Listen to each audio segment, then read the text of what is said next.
One, two, yeah. Come on. 1, 2, 1, 2, 1, 2. 1, 2, 1, 2, 1, 2. Yes, sir, you are tuned in. This is for the SB1200, ASR 10s and NPC heroes. This is for the crate digging, loop getting, sound manipulators, the Fruity Loop reasoning machine innovators that pump the bass and frequently freak the kick in a stand till it slaps in your speakers. The sound providers that make sure the song is tight. Shout out to the producers, beats grinding live. Shout out to the producers, beats grinding live. Welcome to the Beats Grinding Life podcast with your host, Siren, a weekly interview podcast with inspiring music producers, where every week you will learn from a different music producer how to potentially take your music career to the next level. Today's episode of Beats Grinding Life is brought to you by Audible. Get a free audio download and 30-day free trial at beatsbooks.com. Over 180,000 titles to choose from on your iPhone, Android, Kindle, or MP3 player. Some recommended readings by past Beats Grinding Life guests like 48 Laws of Power, 7 Habits of Highly Effective People, The Secret, Tools of Titans, and The Song Machine are all available with Audible. Once again, go to beatsbooks.com to get your free book.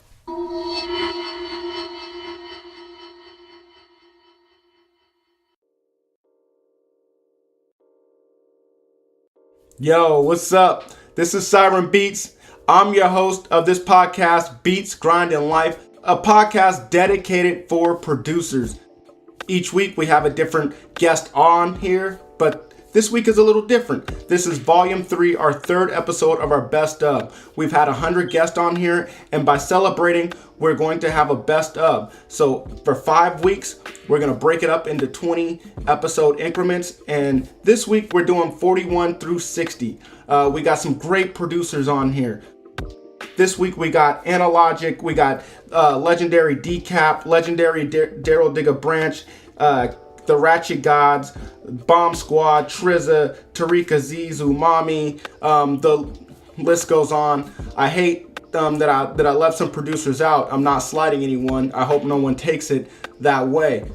But you guys get the point. You guys kind of get the gist of what I'm trying to say here is we got major talent on here dropping major value bombs, giving us some words to live by as producers, as aspiring producers that can help us on our journey. The last 2 episodes have been great. I got some great feedback from it, and this one shouldn't fall short at all. This one should fall right in line with the other 2. So I'm not going to keep talking because I could do that for days. I'm going to stop right now. And how we always start Beats Grinding Life out is we want to know how producers got their start, how they got into hip hop music production. And we're going to find out how a few of them did here. So you guys check it out.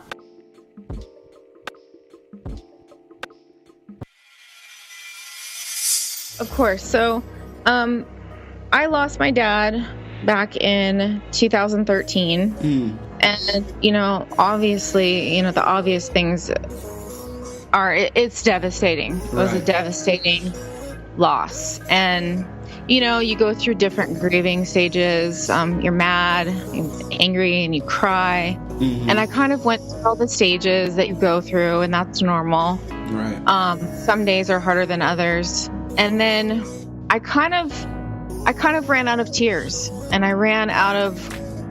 still had so much built up in me that I needed to release. And music is something that's always been, I don't know my life without it. My parents always played music. It's something that I started listening to music when I was like 5 years old. I had my Walkman. I had a Discman. I would listen to like the Jets. I mean, going way back. Yeah, I just have back. My parents would like bump Lionel Richie like crazy, like all summer long. Nice. So it's something that I don't remember life without. And then, growing up, going through some hard stuff, parents divorcing and all that, and just things that happen in life. Music's just something that I always turned to sort of pacify me when I didn't know how to do it for myself. I would just put my headphones on and listen, and I would feel better. And so with that being said, I thought, what about making music? I could try that. Maybe that would be a good emotional outlet. Maybe I could release some of these emotions that are stuck through music and making my own, because listening at that point just wasn't enough. Right. So I just literally woke up. It was unplanned. I woke up and I went and I bought a machine studio, an interface, and monitors. Nice. And that's literally the beginning of my story, of my journey. Let's just say that it was kind of hereditary almost. Not necessarily from the beginning noting that this would be the path I would take. But I started singing, at like the age of 8, I believe. My father said, "Hey man, you got a good little voice, keep singing or whatever." And then you like, "Oh, I do? Oh, okay." So from there, he was a musician. So, that was kind of what the key was in my career. Like he being a musician, he could play his main instrument was organ, piano, bass, saxophone, and all the instruments we had in the house, and I just tinkered with them. But saxophone was my first instrument, technically the first. Singing is an instrument. Vocals is you can say that's an instrument too. No doubt. But I started doing that in junior high school, playing the saxophone. And then I transitioned more to piano in high school. And a funny story, and I say funny for now, but it is sentimental value. But my father, when he passed away, I was 14. And we used to play at this little church. Well, he used to play at a little church, and by that time I was kind of tinkering around with a couple chords, and so when he passed away, they just kind of threw me on there. Just said, "Hey, look, you can tinker, so go ahead and try to play. You can sing." So it developed me. I was only 14 or 15 at that time, and I was learning how to play on the spot. So that's where it's like on-the-job training. Awesome, nice. Yeah, so it's crazy. Yeah, no better way to learn, man, than just to get thrown in there. What made me want to do hip hop production? I started in music production from my grandfather. He was a music producer in the early 70s. He worked with a lot of groups and mentored a lot of other producers at that time. And his son, which was my uncle, he was one of the DJs for a group called the Disco 4, which was one of the founding groups of hip hop. Nice. Right? So kind of learned, the music game. It was, hereditary. My uncle introduced me to hip hop music, so I used to see him, leaving the house with his equipment and the crates of records and turntables and stuff. And he taught me about, listening to other different genres of music. So that's kind of how I got into hip hop production or hip hop music. Gradually, I wanted to make my own beats. My mother bought me, some equipment every Christmas. For every Christmas I got something new, whether it was tables, a beat machine, or a keyboard. So that's kind of how I started the foundation of what I was doing. I started rapping, of course, because that was, I thought, hey, want to rap? That's what they do, and I had my own beats. But I quickly got into more of the production thing as I started to learn more and more. And, me and the rapper Cameron, we grew up together since we was like 6 or 7 years old. So me and him started working together and making little corny raps.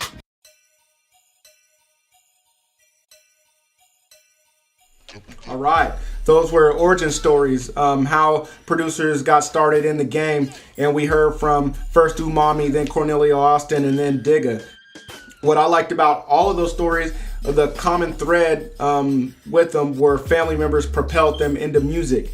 with Digga, he had family members that were involved in hip hop, that were DJs, that were rappers, and so he saw what was around him, and it made him want to pursue music as well. Plus, his mom bought him gifts as well for Christmas and birthdays, and that revolved around music production. And then Umami and Cornelio Austin, they were kind of thrusted into music because of deaths. Umami used music as a coping mechanism. She went out and bought equipment just to cope with her father's death. And Cornelio Austin, he was forced to play the piano in the church because his father was a piano player and they didn't have anyone else. So great stories. Next up, we got Setbacks. If you guys listen to the show and you know me, you know that I love this portion of the interview because we all go through setbacks. No one is immune to setbacks within the music industry. So you guys check these setbacks out, listen to these stories. Some of them will make you laugh, some of them might make you cry, but just take note on how these producers came back from these setbacks. All right, here we go. This is around when I was in college, because I actually went to culinary college. Okay. I have my degree in the culinary department. So you are a real chef. Yeah. Yeah. I could do a little something, you know. But no, yeah, I was all the way in Orlando, Florida, away from my studio. And you would think I was working at Disney World, so you would think I was like good. I didn't need to do, anything. But I came home and I went to an open mic in Philly at the Underground Arts. Mm-hmm. And I literally dropped to my knees and started crying because it was a void that I felt like it was starting to get bigger and bigger because I wasn't doing music. So when I finally went to an open mic and I sang and I heard all the musicians, Philly musicians, singers, songwriters, up and coming artists, it was such an overwhelming feeling like I'm at home, Mm-hmm. And that's when I told myself I can't keep running from this anymore. I can't. I have to accept who I am as an artist, who I am as a writer, as a musician, or whatever be the case, and roll with that and stay in my lane, And since then, I can't step away. Back in 2012, I think it was either 2012, 2013, is right when I got back to Miami from Orlando, man. And they were having an iStandard producer challenge. And, this was my first time competing in this shit. I mean, I've judged other little beat battles before this. So competing in a beat battle, I thought I was going to go in there and, smash shit, bro. Right. I thought I was going to own everything, Uh-huh. And it was me and about 10 other dudes. And we basically all got...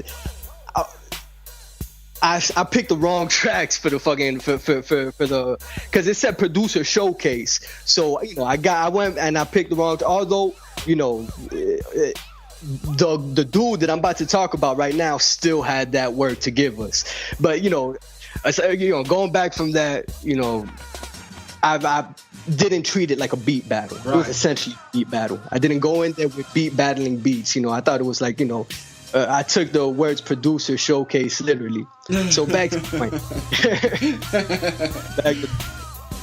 Me and about 10 other dudes got that work that night from the homie S.Fire, bro. I mean, I feel like there's a million of them. I don't know where to start. The earliest one I remember is spending working 48 hours. I would work 40 hours a week during the summer as a kid in high school, and it's money to go buy records.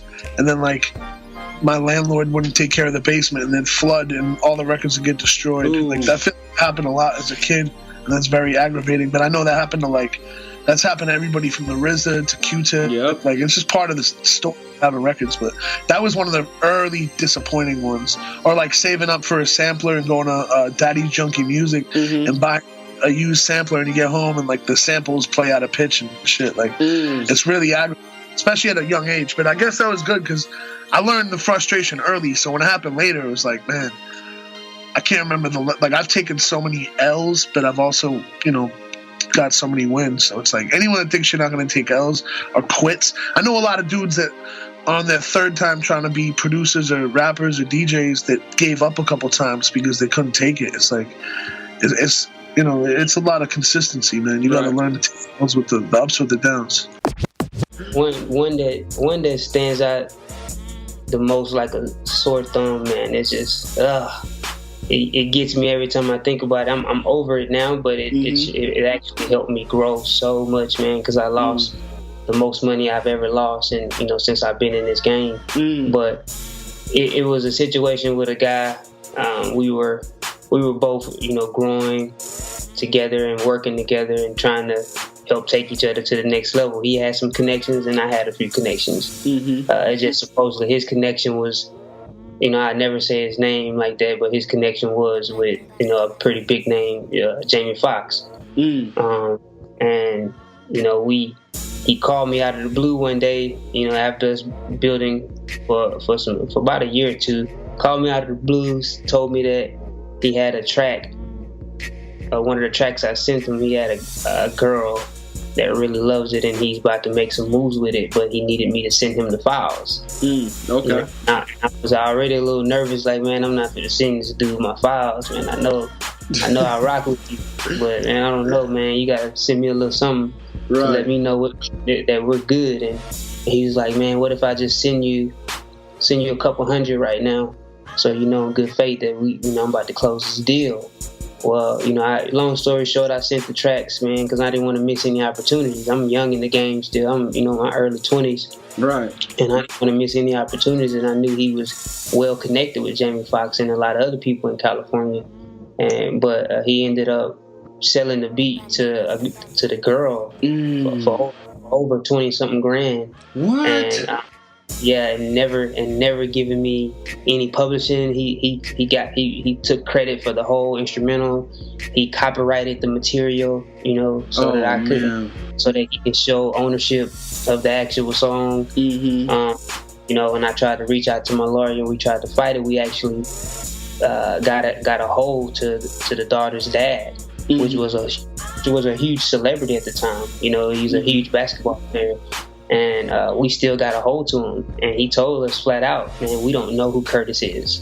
Curtis, as far as we know, is we paid this particular guy, you know, over 20-something thousand to deliver the song, to, you know, bring the full song to the studio with all the tracks. And he did his job. So, you know, at that point, since the song was copyrighted by him, there was nothing that I could do at that point. But I found out through the guy himself that, you know, he paid this particular person over 20-something thousand to get this song accomplished. Damn. And only gave me a couple $100 and never picked up his phone after that. So I think that was one of the worst things I've been through, because, you know, it showed me that, you know, not everybody that say that they're out to help you are really out to help you. The biggest setback, and I've never really told the story in its entirety, so I'm going to try to give a kind of an amended version just to keep it short. Okay. But this setback to this day bothers me, just because, number one, it was the biggest loss I could take, and number two, it was just it was a really ugly look at human nature. It was way back. I've alluded to it on social media. I don't know if anyone cares about that, but way back when I was still working with Sarah J, she told me I had a placement with an indie label. She said I would get paid $4,500 for this indie label placement. Cool, $4,500 for an indie label is great. Right. You know, most advances aren't like that. So she said, all right, send the stems. I'm like, man, I'm not sending the stems. I didn't get any money. I didn't get any agreement to look over. So let me withhold something so that, you know, they actually make a move and are a little more proactive about getting this done. Right. So Sarah J kept asking me to please send it. And the track was it had a hook on it written and performed by Young Berg. I didn't know anything about Young Berg. Cool, whatever. So I still was resistant to sending the stems.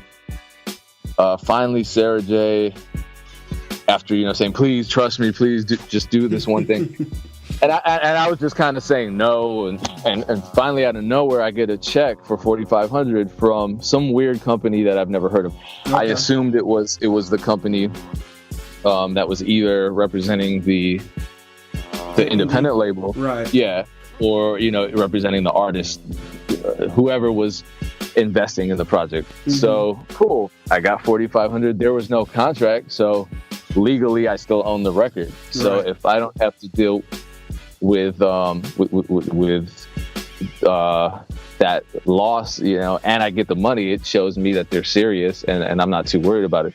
Right. So I send the record. Anyway, long story short, at the time I was a radio, I guess I'm back in the radio world, but at the time I had my own Saturday night mix show, so it was a better slot than what I have now. And I was in contact with all the labels, and they were servicing records. I get a record service to me, and it's this record, and the people servicing it to me are Epic. So I'm like, yo, Epic Records is not an indie label. Yeah.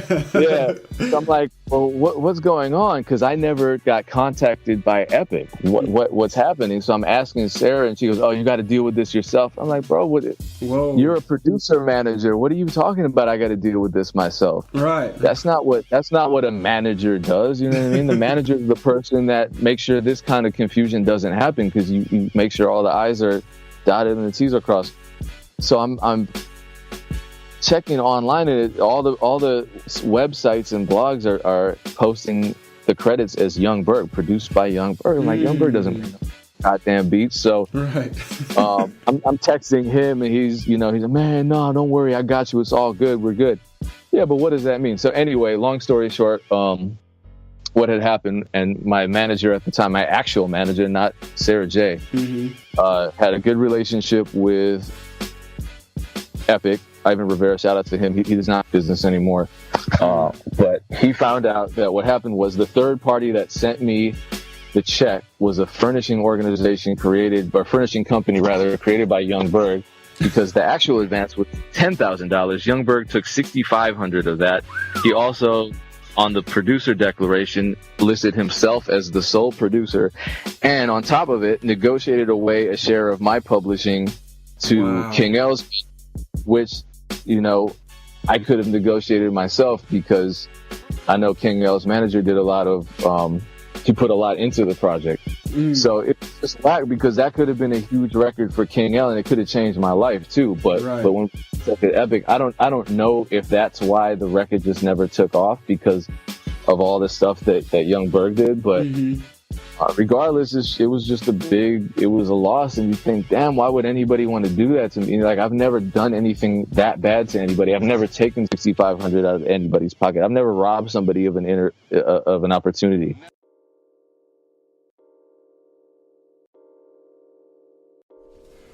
All right, those were setbacks. All of those were some pretty fucked up situations. Excuse my language, but they just all pretty much were, especially the last two. Anytime it involves, your bread, your money, and taking an L, like the last two, like Curtis King did and DJ Payne won. I mean, that hurt. That hurt me just listening to it. But, first we had Kamiko Wrights. She talked about something that, a lot of us fear, and that is stopping music. That's why, a lot of people don't take breaks, feel like you take a break, and, that little couple weeks turns into 4 weeks, turns into 8 weeks, turns into, 5 months, whatever. So, I felt her pain just hearing that, when she said that she broke down and she cried because she felt that void and felt like she wanted to get back into music. Second, we had Chico Star. Chico out of Miami said that he lost that beat battle, and lost pretty bad, that iStandard beat showcase. And then third, we had Statik Selektah that said he took some lumps coming up, as a youngin' with forces outside of him. You know, it wasn't all his fault, but just buying certain equipment that was faulty, or you know, his landlord not taking care of the basement and his basement flooding and ruining all of his records and equipment. Then the last two I already spoke on, you know, Curtis King and DJ Payne 1 just taking a L, you know, with their money and being tricked by people within the industry. You know, that's always a bad situation. But yeah, so those are the setbacks. I hope that you guys can learn from them. I mean, they're inevitable. We're all going to go through it, but hopefully, you know, you guys can take some of those stories and try to avoid them and try to avoid those pitfalls. Next up, we have Typical Day. This is a section that, you know, I personally enjoy because I'm always tinkering with my schedule, trying to figure out how can I make my days run more efficiently. If you guys are having that problem as well, you guys take a listen to this, take a listen to what some of these producers are saying to get the most out of their day, to take a W, to win the day every day.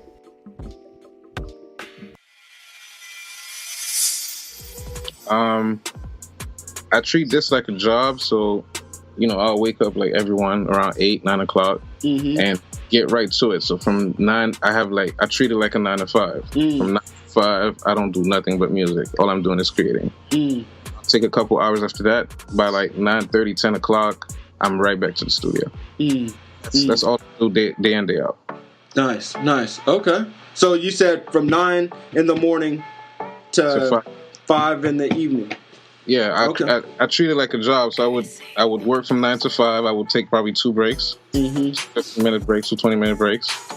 But I'm creating nonstop. Okay. And then did I hear you right? You said at 9 in the evening, you're right back at it? Yeah, I'm back at Audio Vision Studios. Usually I'm at home during the day, and at night I'm at Audio Vision Studios from 9:30-ish until whenever. To be totally honest with you, I've been trying to sacrifice more of my time into meditation. Okay. I get up in the morning. You know, right now I'm a part of a 21-day meditation seminar, should you say, where every day is a different type of moment you should reflect on, and something you can write into your journal. And you take about 15 to 20 minutes out of your day to do this every day. And I think that, and just my faith in God, and just my faith in my grind, man, my vision has really, those are things that I have to get up and do and think about every morning. You know, I have to get up and meditate and give time to my vision, so that it helps me. It helps me clear my mind so that I know exactly what I can remind myself of what I'm doing every day and why I'm doing it. So that before any music, that before I listen to any type of songs, most people just they get motivated off of music. They got to put on some music, but I get motivated off of wisdom and knowledge and peace and, finding myself. I'm trying to, learn as much as I need to learn about who I am every day. And I think the more I learn about myself, the closer I get to, my destiny and my visions. Man, every day is different. Usually at night, because I might have a session at night, or usually the sessions are at night anyway. But usually for me, man, it's just get up. I get up pretty early, man, like 7, man. I go to the gym for about an hour, come back, I meditate. Take my shower, then I start check my emails, and I start with the beats. And I'm cooking up from about probably like 10 o'clock to about 4:30 in the afternoon, and then I give myself a break because more likely I got a session at night, and then I hit the session from like 9 to whenever. Same thing every day, you know what I'm saying? And of course on the weekends, I kind of, especially Sundays, man, I don't really do much. Try to spend time with my family, you know what I'm saying, my kids or whatever. And that's pretty much it, man. Simple life, nothing crazy. Well, I say my day always starts the night before. So always the night before, I plan out what I'm going to do. Well, okay, I'll say this. Sundays, I map out my week. I try to pick the 15 most important things that I need to get done in a week. And then I try to organize them by what is the most important. Okay. It's a lot. It took me a long time. I really just started getting really disciplined on this maybe the past year.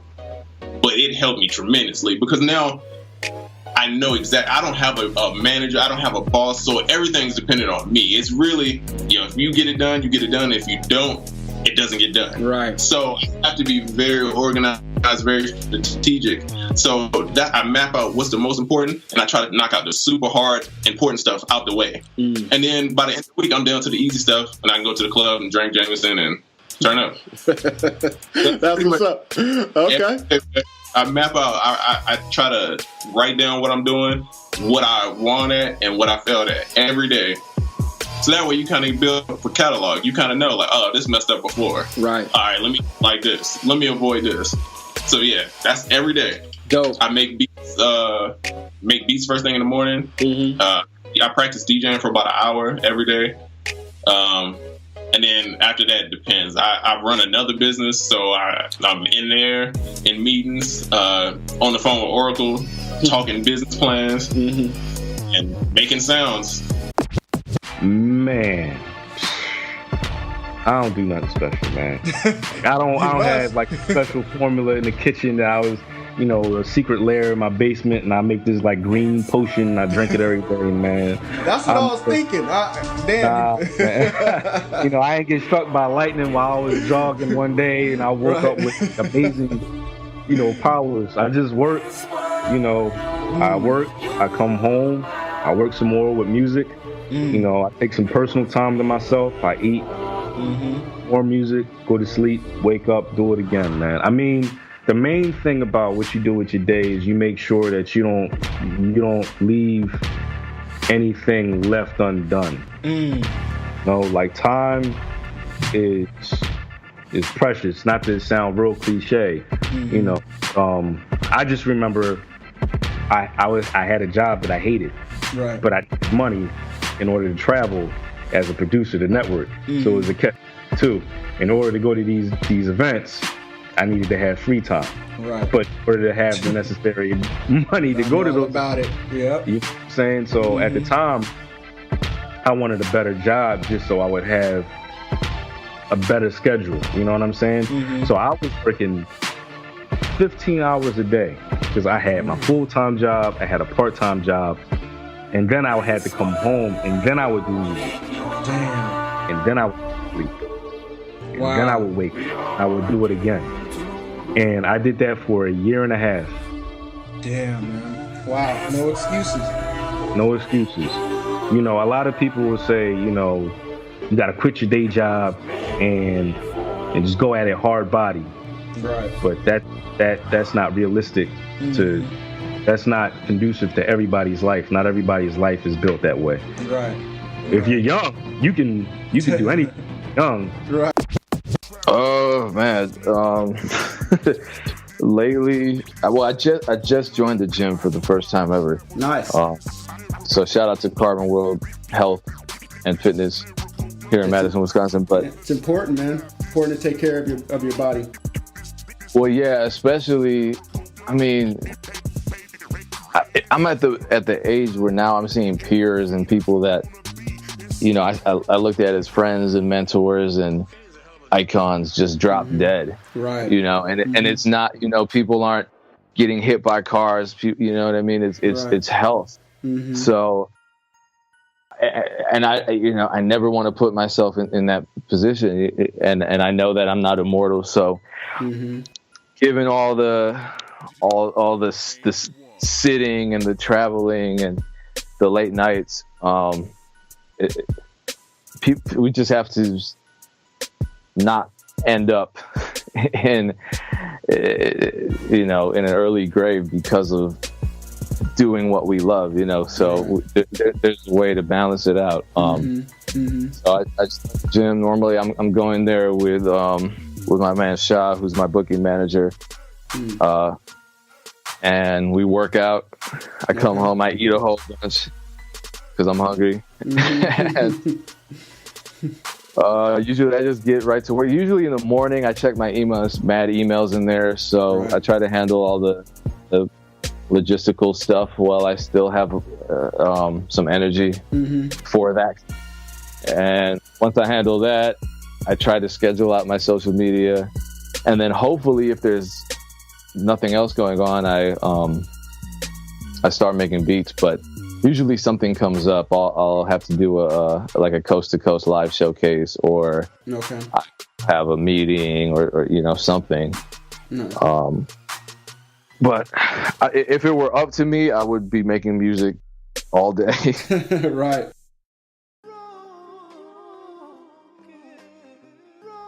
All right, that was daily regimen or daily routine or typical day, whatever you want to call it. But man, I thought that portion was great, man. There's a lot of information in there, a lot of gems dropped in there. You got Bomb Squad, Curtis King, Smitty Boy, Trizza, Kane, Pain One, and they all pretty much talked about utilizing their time to the max. No wasted time in there. Bomb Squad talked about treating music as a job. Trizza's talking about starting his day the day before with his schedule. And then also you got self-care in there. Curtis King and Smitty Boy talking about meditating and caring for yourself before you even get to the music. I think that's pretty important as well. DJ Pain One as well, working out before even hitting the music. You come first, then the music comes second. A lot of people put the music first, then themselves, and then you end up having deteriorated health. Man, I think there's lots of gems in there. So you take it how you want to. Maybe you can schedule your day the way that these guys have. I know I'm going to implement the starting your day before the day starts, the night before. So that's something that I need to do. But coming up next, we got secret weapons. Maybe you guys can grab one of these not so secret weapons that these guests are talking about, incorporate it into what you're doing. All right, here we go.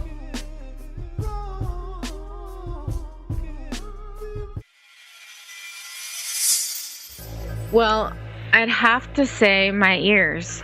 Dope. Nice. My ears. Nice. There's no secret that you can, and this goes back to earlier in the convo, that, we have all these tools, right? Mm-hmm. But if you don't have good ears, I don't know that any of that matters. Man, I would probably say Cthulhu, man. We use Cthulhu for some melody ideas. We both can play melodies, but Cthulhu is basically it's like the writer's block for producers. It's a very inexpensive plugin. We use that to come up with some creative melody ideas, because as you know, it's very hard sometimes when you're playing keys and trying to come up with a melody idea, nothing's really coming, and this kind of takes that away, takes that anxiety away, so you can just kind of plug in the chords you want, what key you want it in, what progression, and go from there, man. So that's definitely our secret weapon right now. Man, I really, when I'm looking around my studio now, I think everything I got, everybody has, you know what I'm saying? From the King Machine, the Apollo, KRK speakers, I got a MIDI keyboard, I got a micro chord, analog keyboard, that I've been using lately. But I just think my secret is just me trying to be me, and just trying. I like to create sounds on my own with my partner. Shout out to Joe Diaz. I'll talk about him when we get out of here, but he's definitely a genius at creating sounds and guitar, and just a really good guy, very talented guy. But that's one of my secrets too. My partner. Nice. And I was just talking about how sometimes you have to learn how to put your ego aside, man. Build with people. I was the type of person who loved to build by myself. Right. I was more comfortable that way, but lately I've been, developing more of a work ethic of creating with people. You know what I'm saying? And just letting them lead me too. Well, it's not so secret. I would say, get some laser lights off Amazon, man. You got to have your vibe right. Nice. If you ever look at the big studios, they always got it really vibey, always real dark, smoking, candle. You got to get the vibe right. So I would say that's the biggest thing. Get you some lasers. They like $20 off Amazon. Right. For club, you know what I mean? Get your little send you in there. You're going to make all the beats in the world. We kind of talked about it a little bit, but I'd say musicians and also good energy. Those are my two. Well, I can tell you one little secret weapon that I have. Usually with Simps, if you have Logic, there's this plugin called Ring Shifter, and you can put it on any setting. I usually use it for synthesizers, but it usually works for any type of instrument. But I love using it on synthesizers because it just makes it sound way weird and futuristic. But any setting that you put this thing on, man, will just like.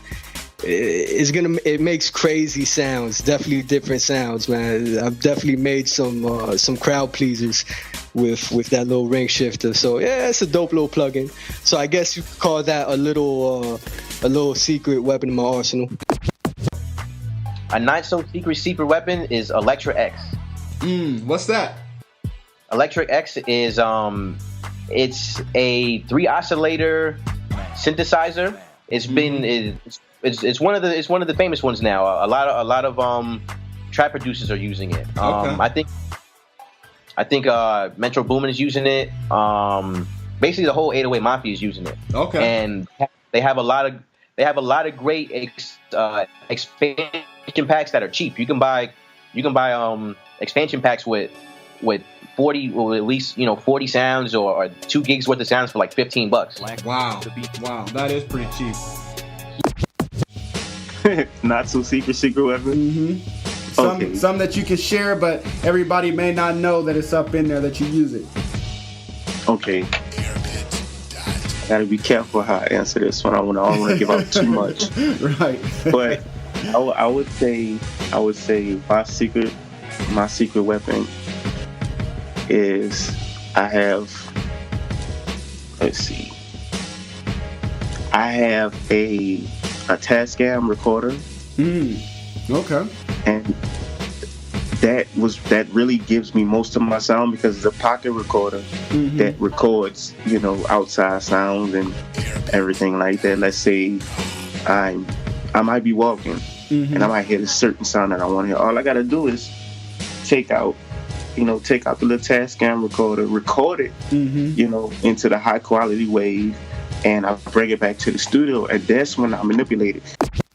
The secret weapon is the push. I mean, the push is amazing. It is the best piece of equipment I ever bought. As far as like compact, being able to have 64, if you're playing keys, you're playing keys. If you're chopping samples, it's like all in front of you. Wow. Right? This is not a secret, but it's a secret weapon. It's everything that you need. I mean, I got a keyboard.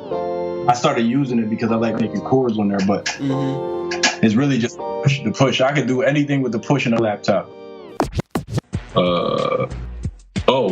One of my secret weapons, I'll give you one of my secret weapons, is actually my collection of old drum machines sounds. Nice. Okay. That's my secret weapon. Definitely, it's funny that people sell drum kits, and I have sold drum kits before, but it's like, honestly, for me, I don't buy drum kits like that. I'd rather go back to find the old drum machines. Nice.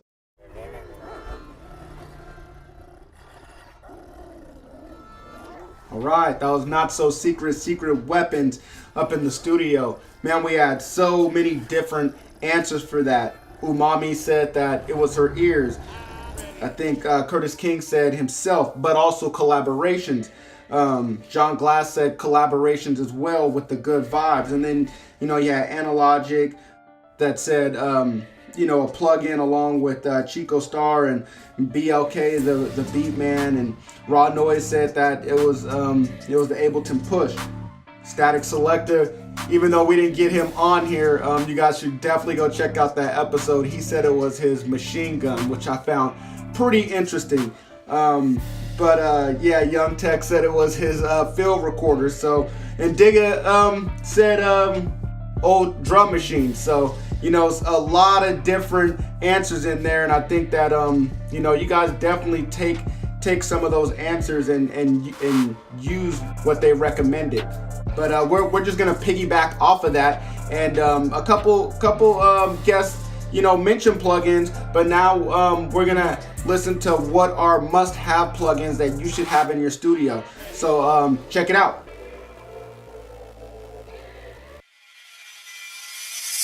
I mean, it appears to be that you're a gearhead, that you know your software and your hardware, and so I want to know, what plugin do you think every producer that's recording a singer-songwriter should have in their arsenal?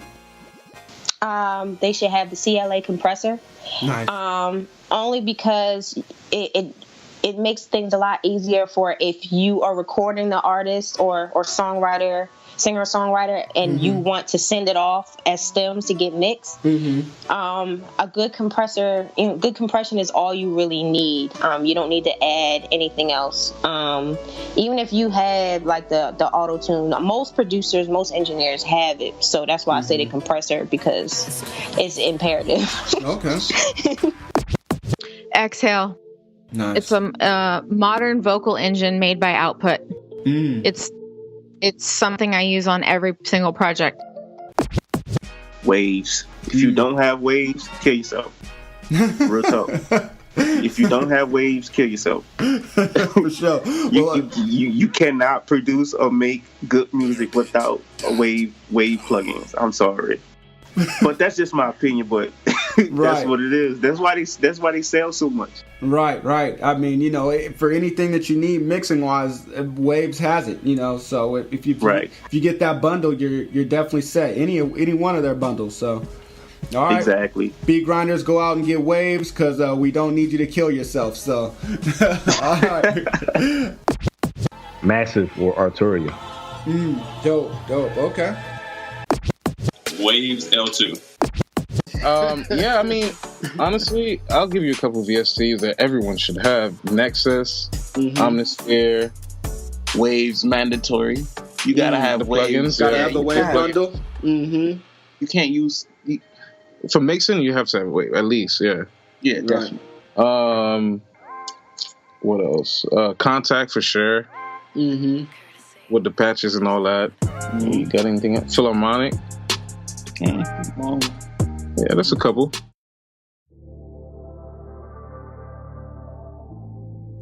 All right, you guys just heard what plugins you need to have in your arsenal. What I take away from this is, if you don't have Waves, you're definitely slipping. Yeah, so go out and get Waves, whatever bundle, for mixing. Totally helps. I know I got Waves, and it definitely helps me when I'm mixing. So, and there are also some other plugins thrown in there. The Bomb Squad, they named a grip, that are definitely mandatory. So, yeah, you guys definitely check those out. If you don't have them, go get them. If you already got them, you're doing your job. Salute to you. So, right now, what we have next is we have recommended books. I love this section. I'm definitely a reader, an avid reader. I think that readers are leaders, and I hope that you guys feel the same way. There's so many stories, there's so many lessons that can be learned in books, and so I just recommend that you guys go out and read, because I think it could take your production game to the next level. With that being said, I just have to let you know that Audible is offering a free book to anyone that subscribes for a month. And you get a free membership. So you can get the book. You can go on beatsbooks.com, and through Audible, you can go claim a free book, and then you can cancel your subscription. It's a great service. If you don't like it, cut that shit. But I recommend that you guys go do that. Once again, that's beatsbooks.com. Beatsbooks.com. With that said, let's jump into these recommended readings. Here we go.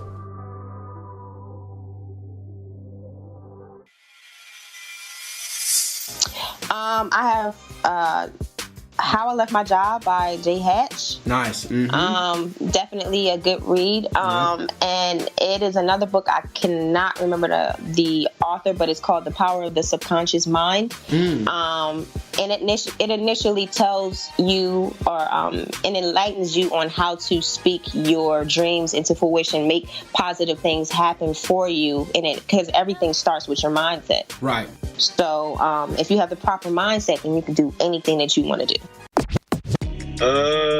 Yeah. I mean, wow. This is a good one. For inspiration, since today, in today's game, you gotta kind of be a business person and a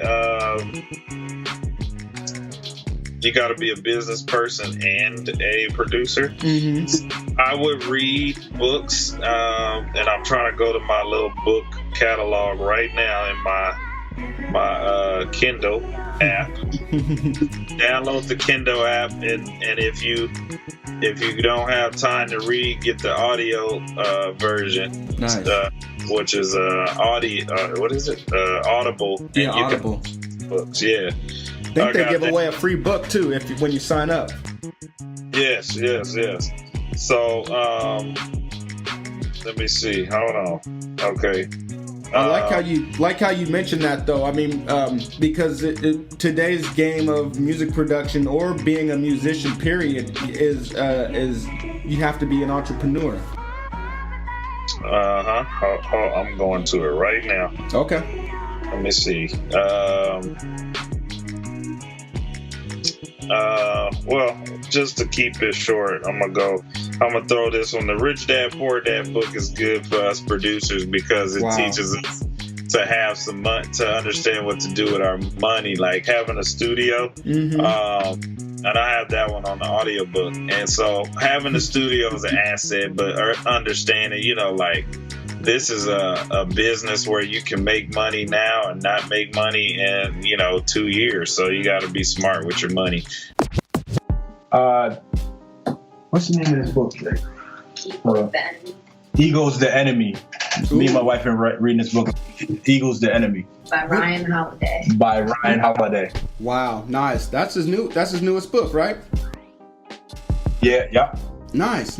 Okay. Nice. I'm a fan of Ryan Holiday, man. He's definitely a good writer. What can you explain that book a little bit? Well, my wife's really been reading it. She's been sharing it with me. But what I learned from her is she's basically saying like your ego can destroy anything. Like if you just let it run rampant, it'll destroy everything that you built. And so, especially like in the music industry, you get a lot of bravado. Let's just say that. So like, you got to make sure you're yourself constantly and checking yourself. So that's one of the lessons that she gave to me from reading the book. I think every producer should just stick to reading online resources on social media marketing for small businesses because that information changes regularly. And if you stay ahead of the curve and ahead of the algorithm, then that's the secret to sustainability for a lot of musicians with their online branding. Okay, I'm gonna do music related, and I'm gonna do just for consciousness. Okay. Music related. Pro Tools for Dummies. Nice. I had that. Pro Tools for Dummies, and people don't read it because of the title, but it's actually a good read. Yeah. Another one just for conscious minds, for everybody to stay, keep their mind open to anything that's going around the world, political wise. Read "Behold a Pale White Horse." Got that one. I had that one. That's a great book, man. That's and I can't remember the author's name. But is it William? William. It's William something. Yeah. But yeah, he's no longer with us. Rest in peace to him. Man, so you guys have to go get it because he's the author of that book, but he really didn't write too much. These are all government documents in full in this book, man. And this a guy that was actually in the army and in service, behind the scenes. So and he has access to the documents and everything like that. So it's a good read for anybody that want to know what's going to be happening in the future, the unknown, and what is being planned for us in the future. And unfortunately, he lost his life because he released the book and released the documents. So exactly. So I think I don't know if everybody said this already, but like my book that I love right now is Jay Hatch from My Standard, the Why I Left My Job. That book, that's definitely inspiring. Nice. I'm looking at that book right now. Not everybody has mentioned it on here, but a lot of producers have. It's a great book. Shout out Jay Hatch. That's a definitely good book. Like I love that one. Yeah, no doubt, man. Shout out Jay Hatch. He's a good dude. Great book. Love it from start to finish, man. The first book is Music, Money, and Success. The Insider's Guide to Making Money in the Music Business by Jeffrey Barback and Todd Burback. Okay. It's BRABEC. So it's like Barback. Okay. And Confessions of a Record Producer. How to Survive the Scams and Shams of the Music Business by Moses Avalon. Oh man, I got so many. You can name as many as you want. Tools of Titan, Tim Ferriss. Nice. 4-Hour Chef, Tim Ferriss. Work Week, Tim Ferriss is really good. Ask Gary Vee is great. The newest book I just read, the Charlemagne book, Black Privilege, which is really about just making your career and being your own self, not really about black privilege. Right. I mean, it is, but it isn't. And 6 Months of Six Figures, Peter Boo. Good book. I haven't heard of that one. Okay. That's what's up, man. And if you notice, I named all business books to help produce. That's what's up. Because I feel like most people don't know. They know the business part, but they don't. Right. And it took me a long time to learn that, okay, I really need to buckle down and learn this business stuff. And then now stuff is it's progressing because of it. Yes, The Beat Game by Digga. Man, I got a lot of different books of self-motivating books and books about business, but one book that stands out the most is The Alchemist. Nice.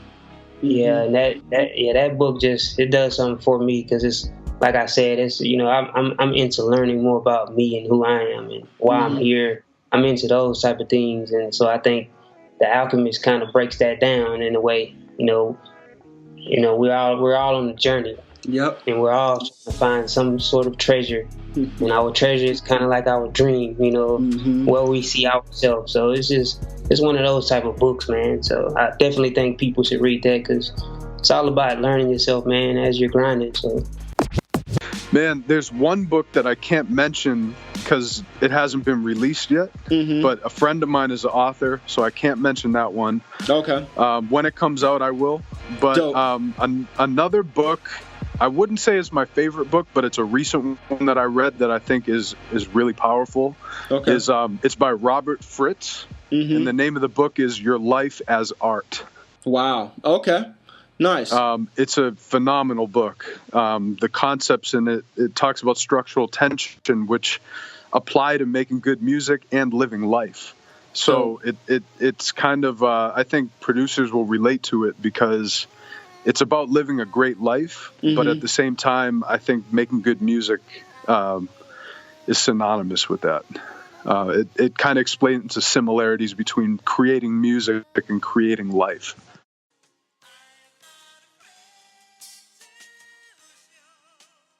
All right, book recommendations. I hope you guys wrote down a lot of those books and you guys go check them out. Like I said, there's a service through Audible where you can get a free book, a free audio book. And even if you don't do that, just go to Barnes & Nobles or go to Amazon or go to your local bookstore and definitely grab some of these books that some of these producers are talking about because they mention them for a reason and they're reading them for a reason. They're definitely elevating their game, not only in life, but also in the studio and overall with music. So you guys definitely take advantage of some of the resources around you so that you can elevate your game as well.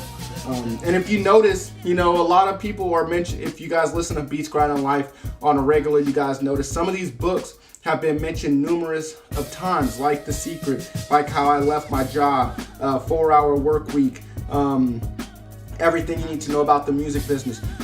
If producers are mentioning those over and over again, then that means you guys definitely need to have them on your bookshelf and you guys need to be digesting them on a regular basis. So definitely go do that. But since we're talking about picking up resources that can help you, now we're about to get into album recommendations. Let's hear what some of these producers have to say you should be listening to on a regular basis to elevate your production game.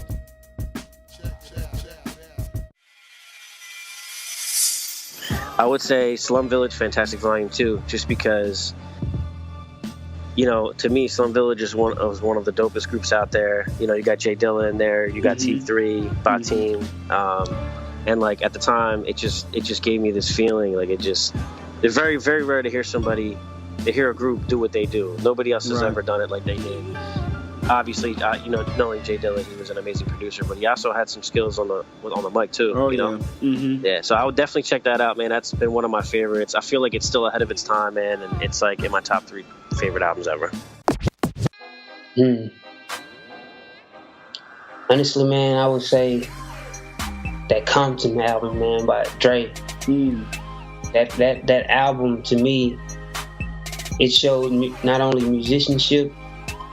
It was an innovative album because the mixing was innovative. You know, the mixing was out of this world. Like the effects that he used on some of the voices. You know, it was like a movie.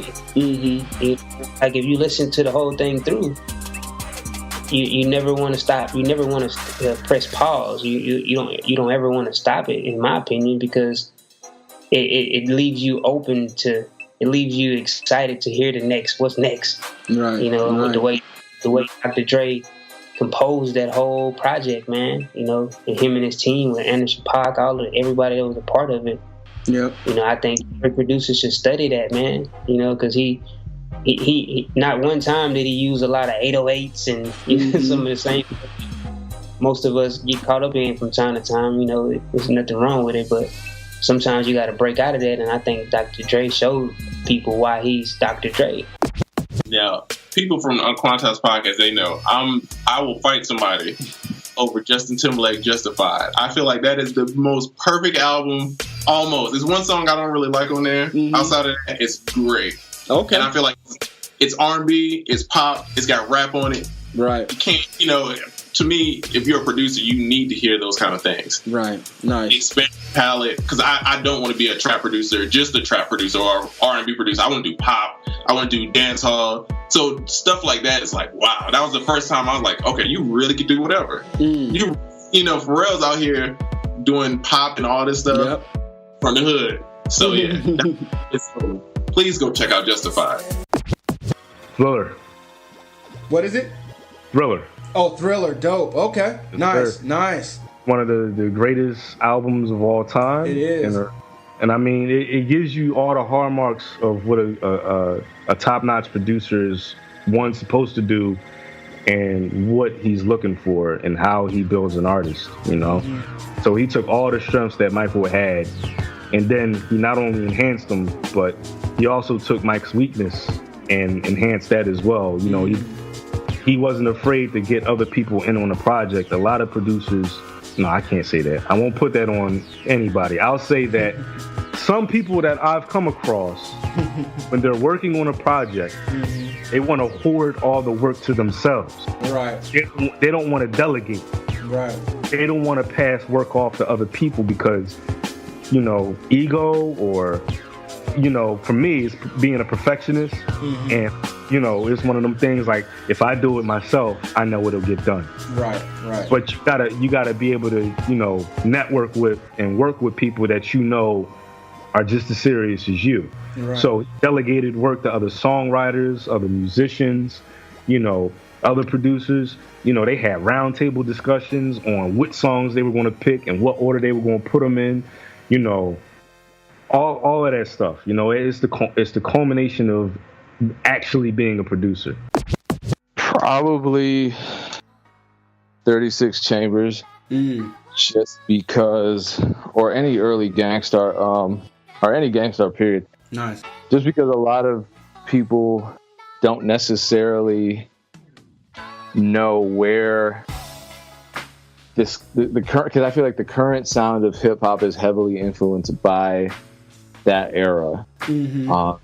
it's always good to go back to the foundation to really understand what the starting point was. Right. All this kind of warped, nowadays it's super warped. Even if it's not a sample, producers are making it sound as though it were a sample. Mm-hmm. And then you have people like G Coop out here and Frank Dukes making original music that has that vintage sound. Mm-hmm. Yep.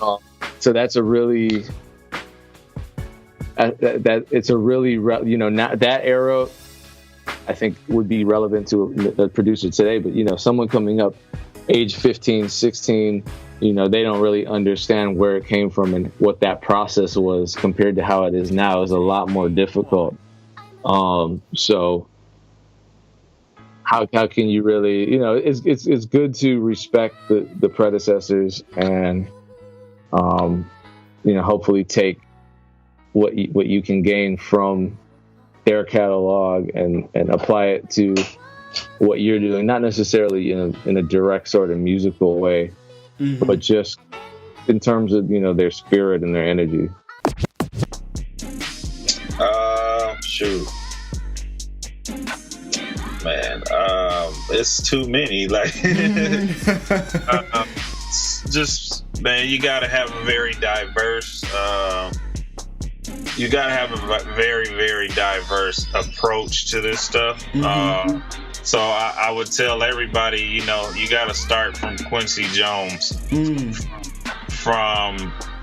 gotta start from like all the Thriller stuff. Like, start there because that was like production at its best, like as far as like how they approached music. You gotta understand, like, these are live musicians, like, right, coming in creating this stuff. So like understanding like how music progressed is very important. So all of the Thriller album, you gotta also listen to country music. I listen to like Rascal Flatts and Lady Antebellum.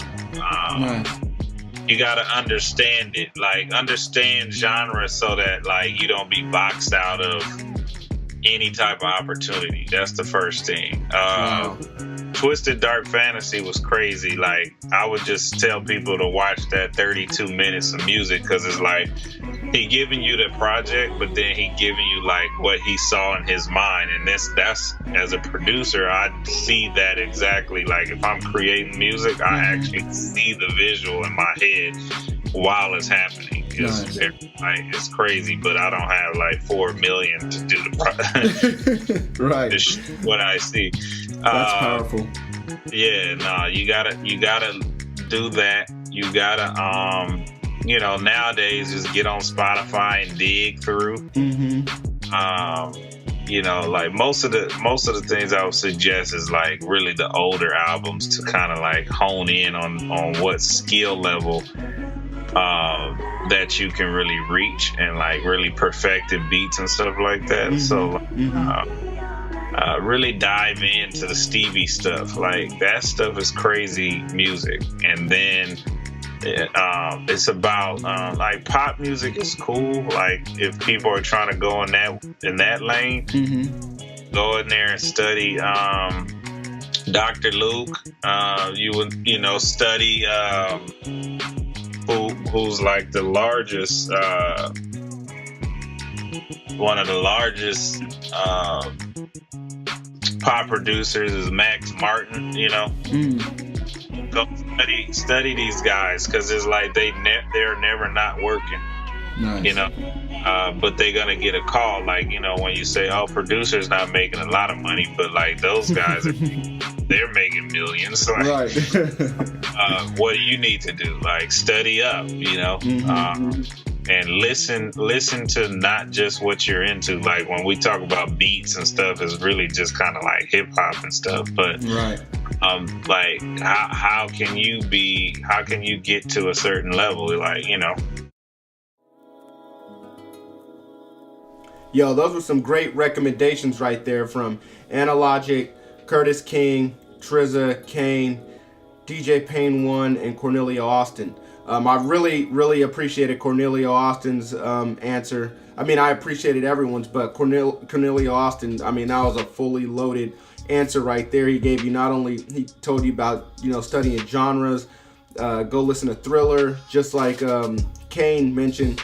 He said, go, listen to Kanye, Stevie Wonder, Dr. Luke, Max Martin, all kind of different stuff. But we also heard Slum Village in there. We heard Dr. Dre's Compton, Thriller again, Justified, and Wu-Tang, Enter the 36 Chambers. So, all right, y'all. Let's keep it going. Next, we got up this crazy question. If you landed on a new planet and you lost everything, what would you do? The reason why I asked this to producers is because I know that some of you out there want to get started in music production and you don't know which way to turn, what to buy first, what to do first. And so this answer right here from these producers will definitely guide you in the right direction. Also, if you are a producer that happened to come across some hardship and lose some of your equipment or damage some of your equipment, maybe this answer might help you guys. So sit back and listen.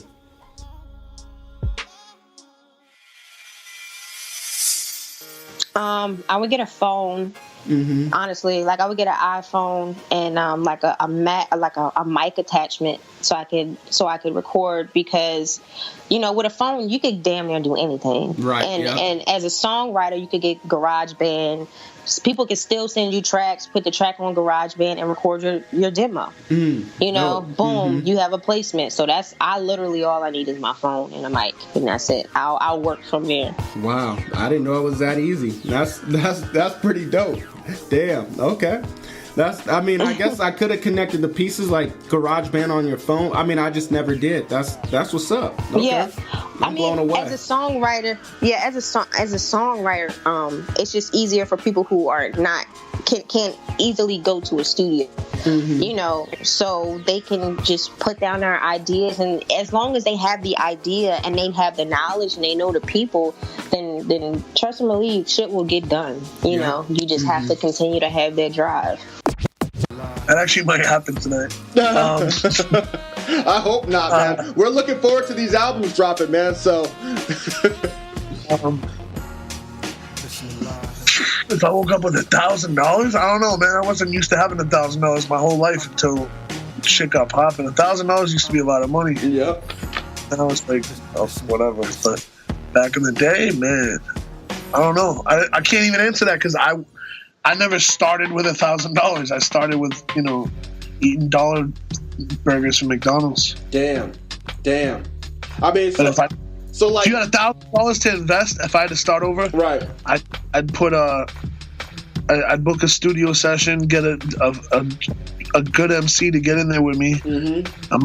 Even if I was a nobody, that's the thing. You're asking me, so I could get fucking whoever to come to the studio with me tomorrow and make a fucking We Are the World album if I had nothing left. But if I was like a random person with $1,000 and nothing to my name, I would get like a halfway decent MC. Mm-hmm. You know what, bro? I wouldn't even be making music if that's all I had.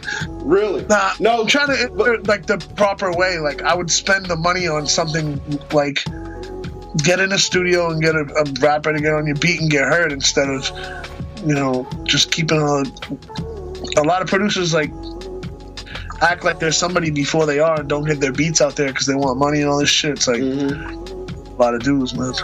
Okay. I don't know if it answers the question, but I don't really know what that would be like. No, well, see, the reason why I asked this question is because, like you said earlier, a lot of people take losses. Like a lot of people have lost hard drives. A lot of people have lost, whatever, and they think, okay, well, shit, I'm gonna just stop. I'm not gonna make music anymore because fuck it, or I mean. Yeah, but they're doing it in the first place. That's I don't got no compassion for those people because it's aggravating. But guess what? It happened to the best of them. Right. Yep. You kept going. Yep. And you didn't have passion for this shit in the first place, and you just stopped. Right.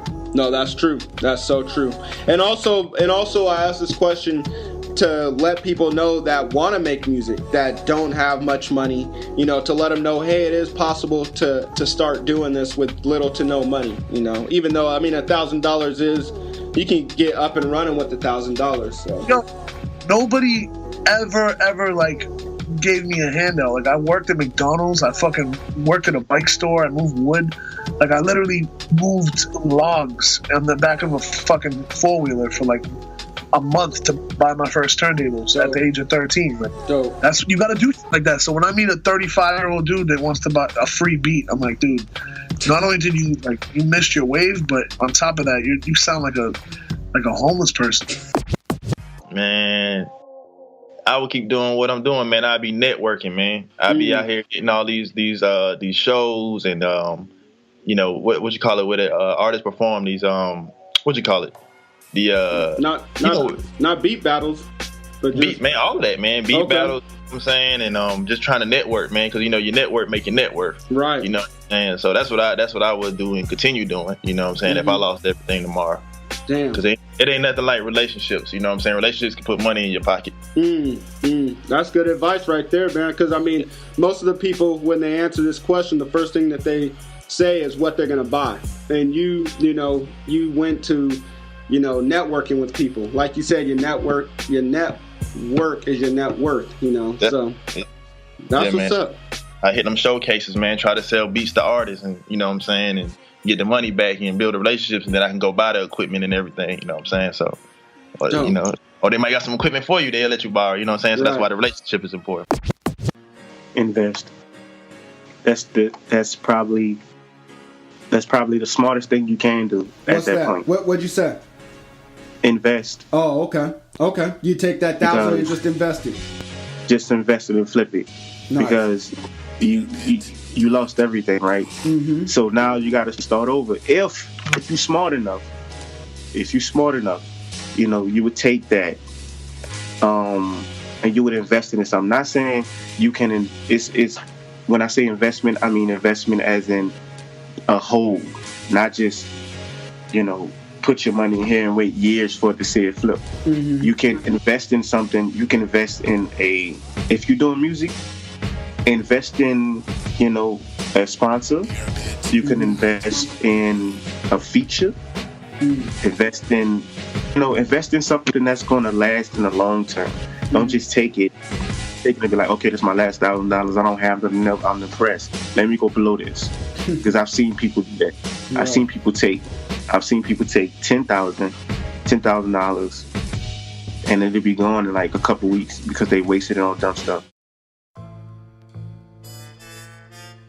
All right, y'all. Man, crazy question. Got some really, really good answers. Got some gems in there. If you guys noticed, with the exception of Kamiko, I don't think anybody mentioned buying equipment, purchasing equipment at all. And I think, that's the first thing that I think of. Hey, if I lost my music equipment or if I want to get into it, let me re-up on some equipment or get some equipment in the studio to start making music. But like Smitty Boy said, it's about relationships. Your network is your net worth. And so, it's more about building those relationships, kindling relationships with other people in the music industry. Young Tech said invest that money in a feature or sponsorship, something that's gonna help you to propel you to the next level for the long term. So man, just some great advice there, as usual from these producers. This just about wraps it up. This is the end of the show. We always end Beats Grinding Life with the best piece of advice that you were given and the best piece of advice that you can give to up and coming producers. So because producers drop gems on this every single week, I have just about every producer in the 20 episodes for this last question on here. You guys hang tight, just listen to this and pick up the gems. And I'll see you guys next week. Thank you for tuning in as usual. Spread the word, let people know about Beats Grinding Life, what we're doing over here. And salute to you guys. Keep making beats, stay on your grind, and live life. Peace.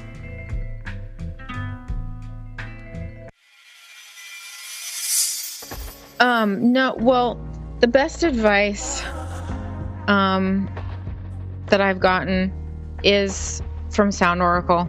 And I tend to naturally be an overthinker. Right. And, you know, I go, oh, you know, should I put this here? Should I do this there? Think about it 29 times while I'll sleep on it. And I had that conversation with him, and, you know, he even said that he had times where, you know, he would be overthinking things. And, you know, he's obviously seasoned.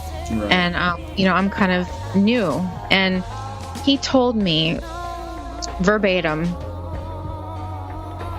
overthinking is the enemy of advancement. Wow. And I had to just kind of stop and really like let that process and wrap it around my head. And it was like, bingo. I mean, that is so true. If I sit here and I overthink every little thing that I do with my music, I'm never going to get anything out for people to hear. Right. And that really is true. It is the enemy of advancement. And all of us making music want to advance and grow. Same thing. Know who you are before you start collabing with everybody. Be confident in who you are and what you can bring to the table. Because once you start to conform, once you start to become what that producer wants you to be, you are no longer different, and you lose value. No doubt. So figure out what your niche is in this writing game and this arranging game, and capitalize on that. Don't try to be like anybody else, because you can't. You won't be. Wow. Advice that I've ever received. One of them, I don't know. I always go to this one, and it actually came indirectly from a song, from a Murs record. Dope. And he said, "It's not perfection, it's progression." And that I've always kind of lived by that. Like at the end of the day, because perfect's so difficult to obtain, and you're gonna kill yourself trying to do it. You know what I mean? And you're really gonna beat yourself up over it. But as long as you're progressing at the end of the day, I feel like that's the name of the game. You know, you never want to be in the same place. Greatest advice I received, I was kind of by myself, except for the homies, you know, that I told you about, my homie Pills and my homie Nabs and JB.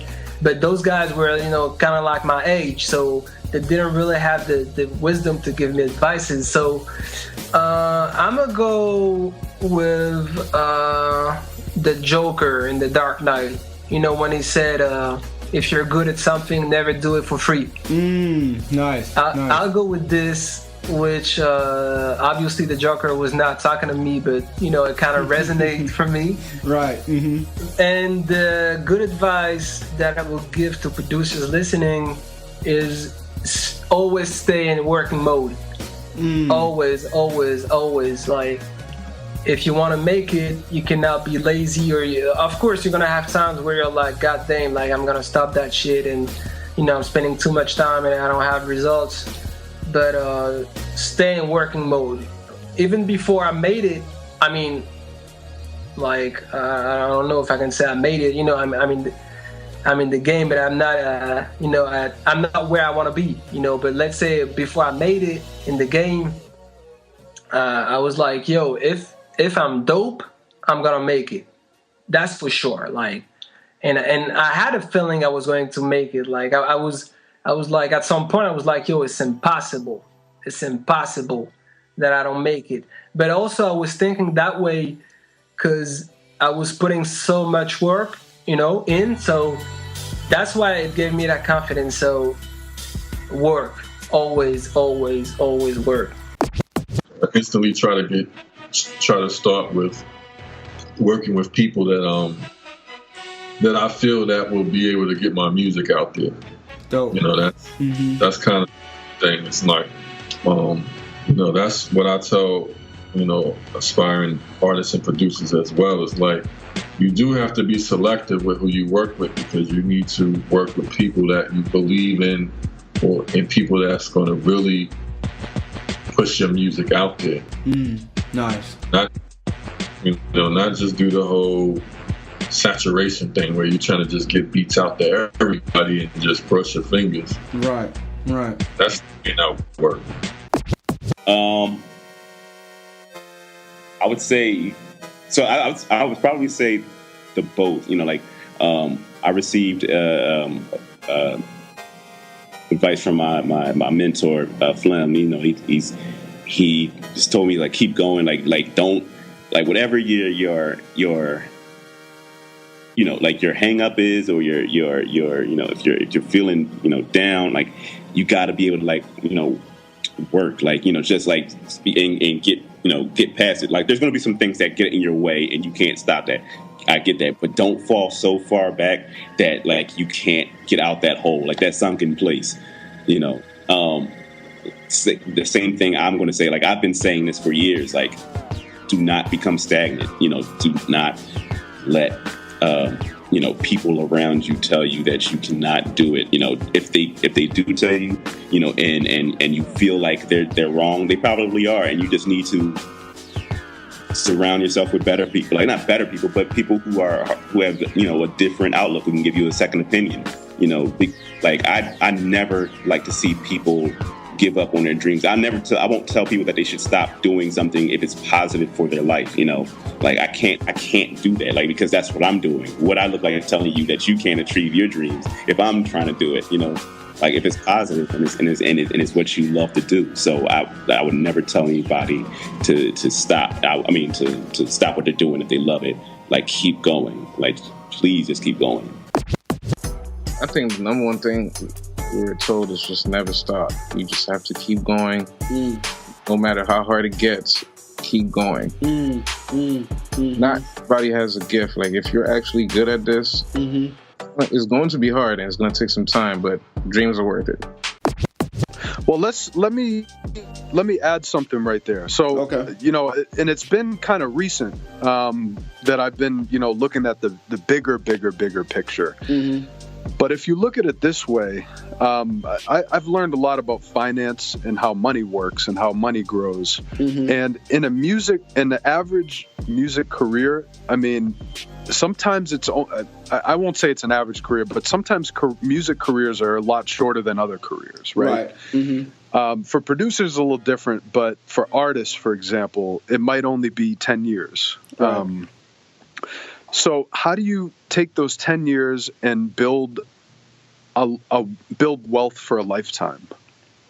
So I've been studying saving money and, you know, things like that. I think, and, you know, another thing, producers listening to this, look up Roth IRA. It's something that as an entrepreneur you can get into and you can grow your money. I've read some kind of research done. If you put aside $100 a month, by the time you retire, you'll have over $1 million in your account. Wow.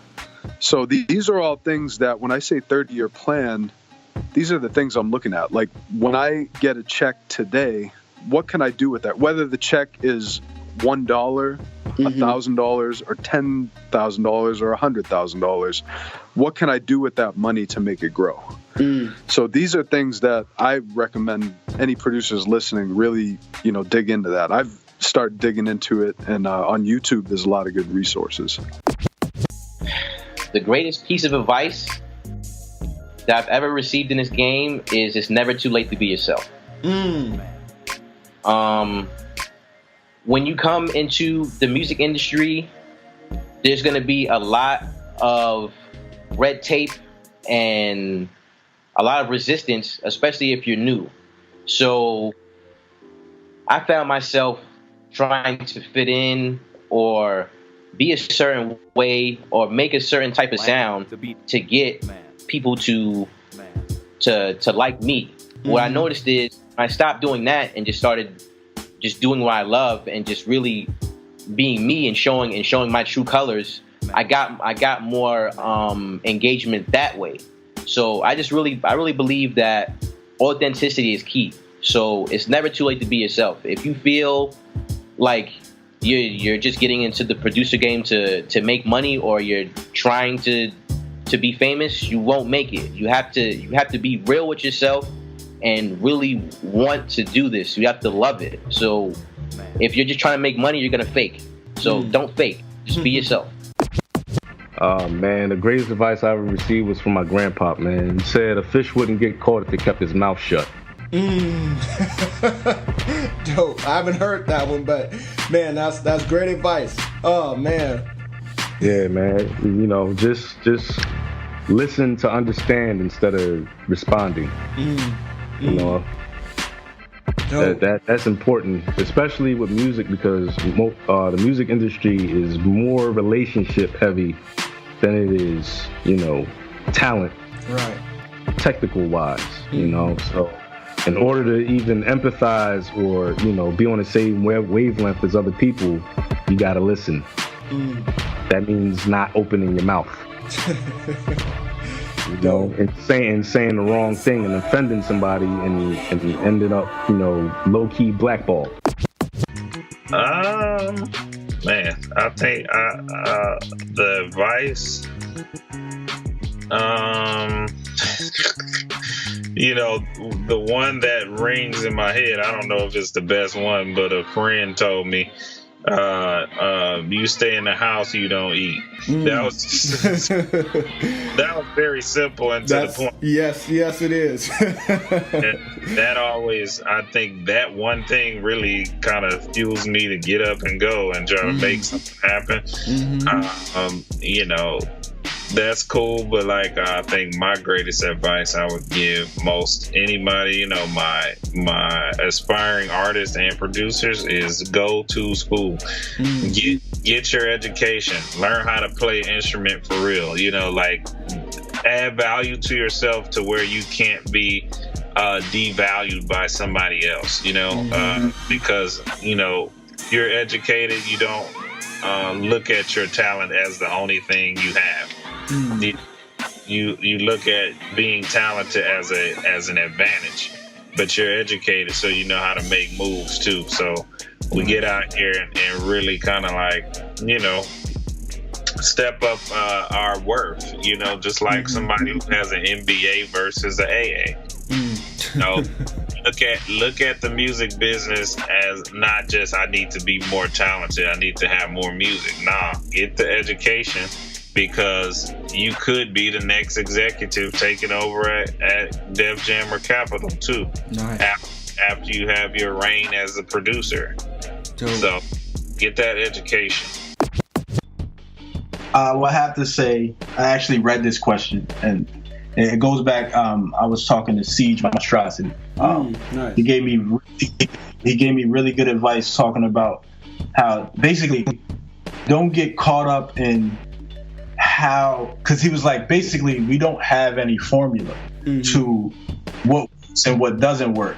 At the end of the day, you have to trust your ears. And that was the best advice. And ever since he told me that, and I was just like, well, if I think it's dope, then it's dope. And don't worry about, you know, a million other people thinking that it's dope, because what's going to happen is that you're going to get pigeonholed and you're going to second guess yourself. And then music's going to become a job, and it's not going to be the joy that you fell in love with. And Needles told me this, actually. Needles told me this in 2011. He told me, make sure you promote yourself. And I really didn't understand. And it sounds simple, but I didn't understand it. I don't like being in the camera. As much as I'm like a goofy, wild guy, I hate being on camera. I don't like talking in public. I'm normally very quiet unless you're my friend. But I realized part of being an entertainer is you have to entertain. Right. So you have to kind of step out that comfort zone, and you got to promote yourself. If people don't know you did it, what does it serve? Right. So you have to learn how to do that and learn the business of music. I think people forget that the music business is business first. It really don't matter about. It's sad and it sounds crazy, but the music is like the last little part. Right. It's the politics, all that is like 95%, and then it's the music. I think if you pay attention to those things, you brand yourself, and you're conscious of the business part. Oh, you'll go far. Okay. But that's when everybody messes up. That's when you see people get on, they fall off completely. I haven't had the most amazing career, but I feel like I've constantly kind of just kept working. I've always been around. Right. I didn't have a huge hit and then disappear. I just always been around. been comfortable doing this same stuff for years. So I think if you treat it like a businessman, promote yourself, man. Put yourself out there. Get uncomfortable. And I would say, number one, don't let your gift be the only thing that drives you. Let your while you're grinding, let your character drive you. You know, get just as passionate about your character and learning yourself, because the more you learn more about yourself, if you're already gifted to do what you're doing, that's already a calling on your life for what you're doing. If you've made it this far and love it that much, you're supposed to be doing that. Right. So the more you learn about who you are as a man or a woman, that's going to get you closer to that dream. So be just as passionate about your character.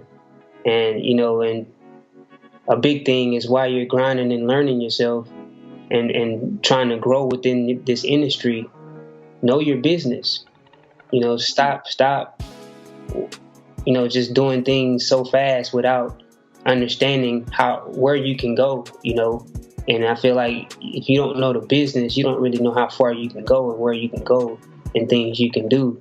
So, you know, definitely take time to understand the business and get all your I's dotted and your T's crossed while you're grinding, or get around people that's going to teach you about the business. Those things are extremely important to me because I'm passionate about that, because I've lost so much. And not just because I've lost so much, I desire to be just as good of a businessman as I do a producer, a songwriter, and all of that. You know, I want to make sure I know more about business so that I can do good business. You know, and I feel like I want to change the way people do business in the music industry. And I'm a firm believer that, man, you can do good by people, and you know that plant that you're trying to grow is going to forever grow. You know, because you're doing good. You're putting positivity out there. You're not out to get over people. You know, so that would be my advice, man. You know, and stay consistent in what you're doing. Believe in what you're doing. Have a vision. You know, you can't get anywhere without a vision. So my thing is, and I was like that, but it's like nowadays, you know, like I said before, you know, it's at the end of the day, making the best record is the ultimate goal. So, you know, if I'm talented and the Olympics are talented and they hear something that I don't hear and they bring it to the next level, you know, or vice versa, you just got a placement. Yeah, you could be selfish about it, but it may not pan out that way. Right. You know? And so now more than ever, I feel like I co-produce more now than I ever have in my entire career. And I think I co-produce more than I do by myself. You know? Again, you put a few heads, whether it's one or two people in a room, you know, I mean, the possibilities could be endless. They could hear things that you don't hear, and I hear things that they don't hear, and you got a hit record next thing you know? So wow. Awesome, man. I suggest all the producers out there, you know, if you really have a talented homie or, you know, a producer or a musician, and you know, get with them and work, man. You know, spread the love. You know, there's plenty of opportunities out there for everybody to make money and to be happy and get placements and all that stuff. So. Here at Beats Grinding Life, we want to thank you for listening to another episode. We want to know, what were your biggest takeaways from this interview?